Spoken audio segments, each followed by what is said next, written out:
Hello and welcome to my latest video. If you saw my last couple of videos, you will know, yes, you will know that I went to Suffolk and spent the first night in the camper van. And if you saw the video, you will notice there were a few issues. Not really with the van. Can't blame the van. There were a few issues with myself. So I thought it might be quite useful, not just for myself, I suppose I don't watch the video, but perhaps also useful for other people who are thinking of getting a camper van, have got a camper van, but are, like me, a little bit wary of going away for the first night and would like to know some of the lessons and some of the things that I learned from my first night in the camper van. And the first lesson is you need to plan it.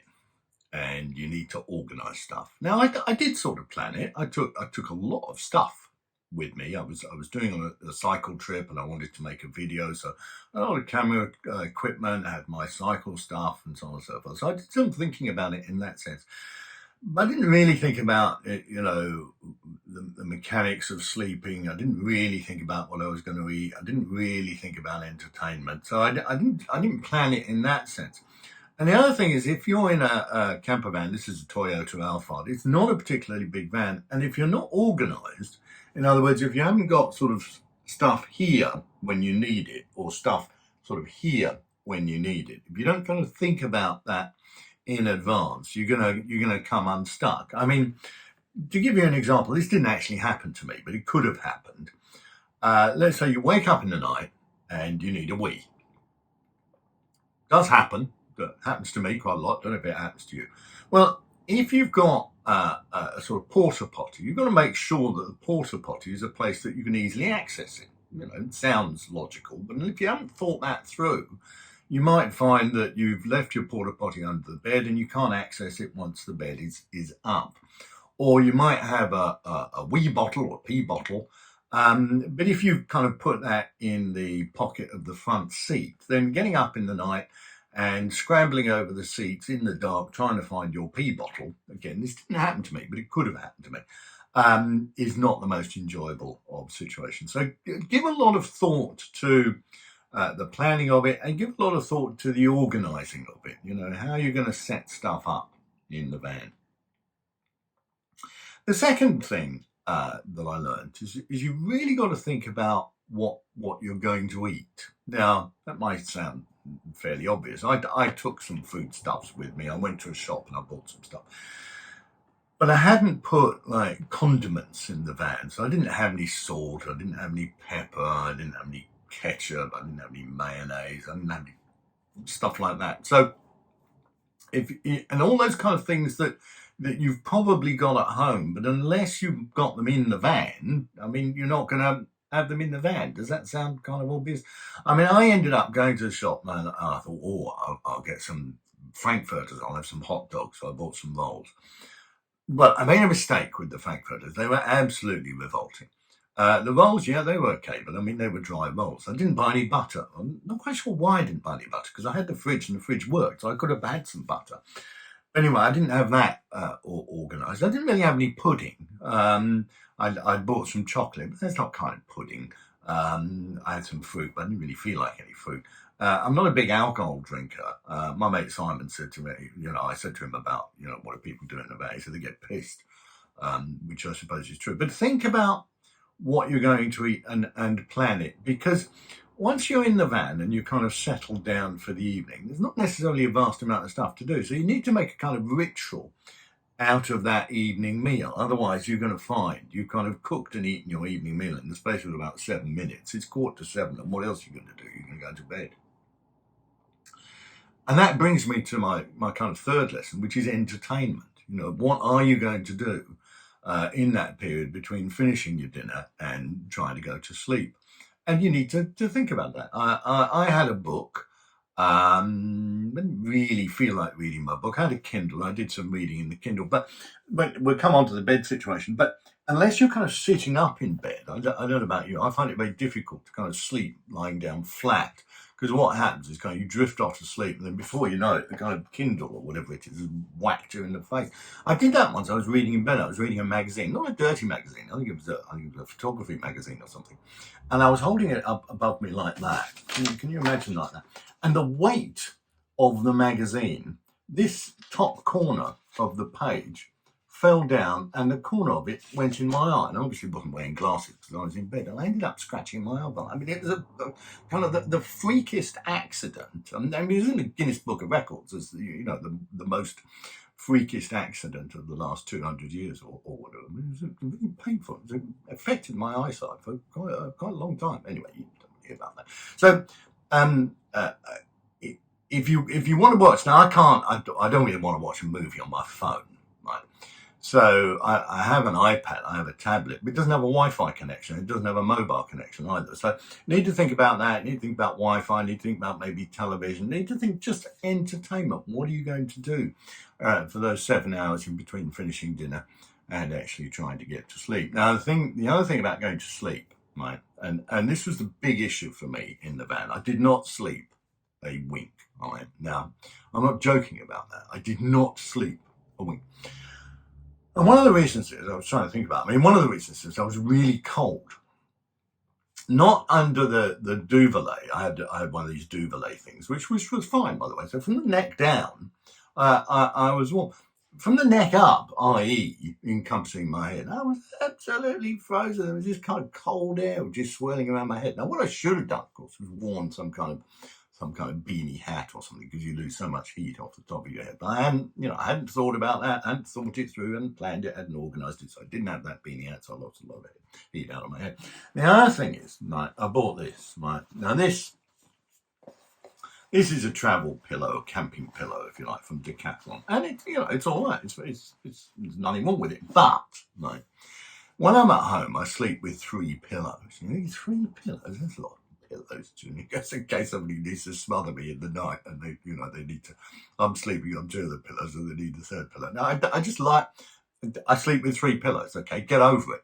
And this, all right, this, as you may have noticed, is not 3 pillows.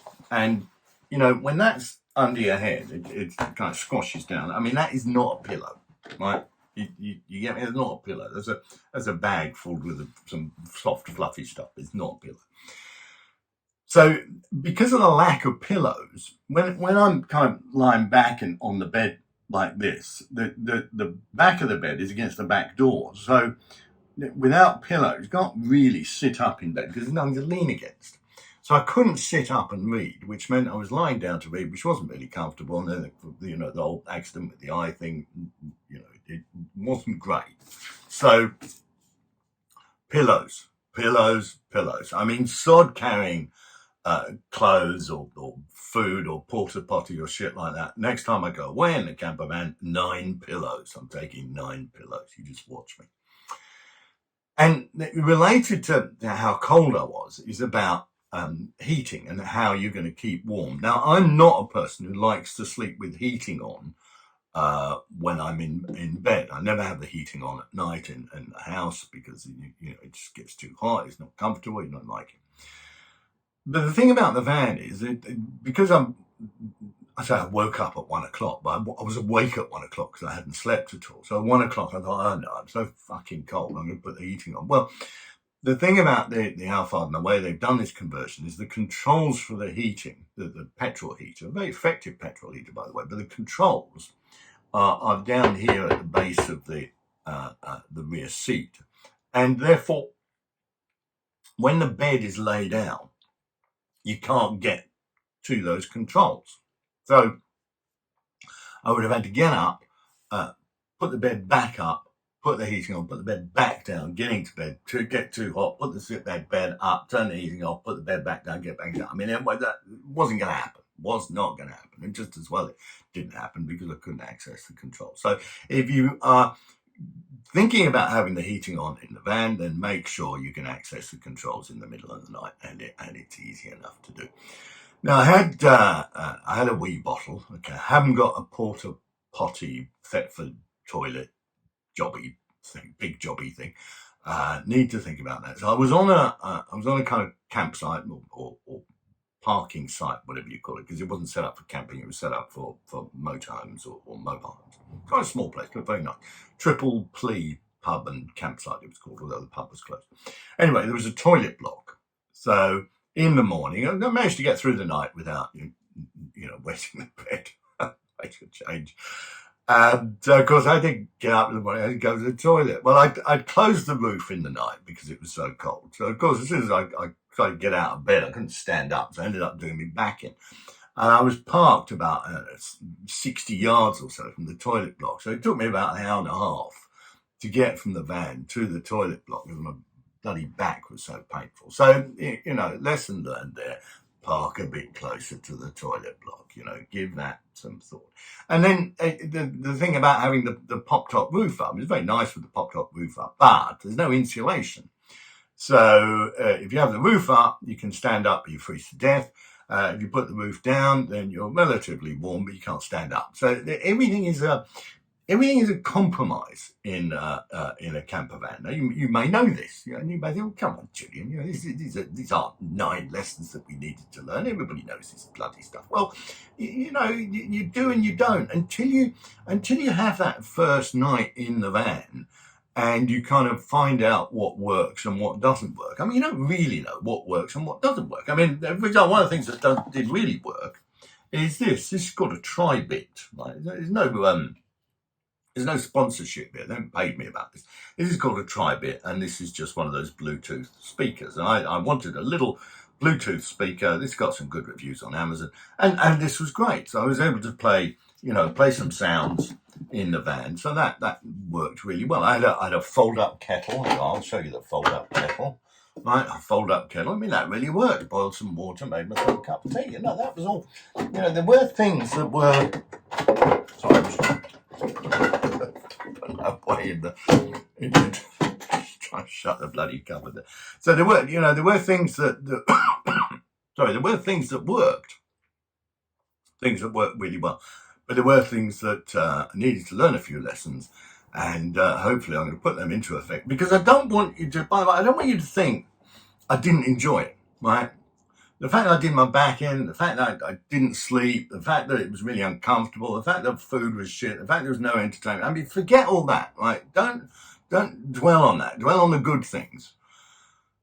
What were the good things? Dwell on the good things. I really enjoyed it, right? It was an adventure. It was an experience. I mean, I know I was on a campsite. I wasn't wild camping, right? I wasn't in the Hindu Kush. I wasn't in Patagonia. I was in Suffolk, for Christ's sakes, on a campsite. And ended up with a cough that's probably going to kill me. So, if you like these videos, I suggest you watch all of my videos now, because there may not be many more of them. Anyway, 7 or 8 or whatever it is, lessons learned from my first night in a camper van. So, I hope you learned something. I certainly did. If you like my videos, please like and share and tell your friends. And do remember that my channel raises money from www.dec.org.uk, which is the National Universal Charity collecting for humanitarian relief for Ukraine. So hope you've enjoyed this video. See you next time, if I'm still alive. Pray for Julian. Pray for Julian. There you are. There's a YouTube slogan for you. Take care anyway.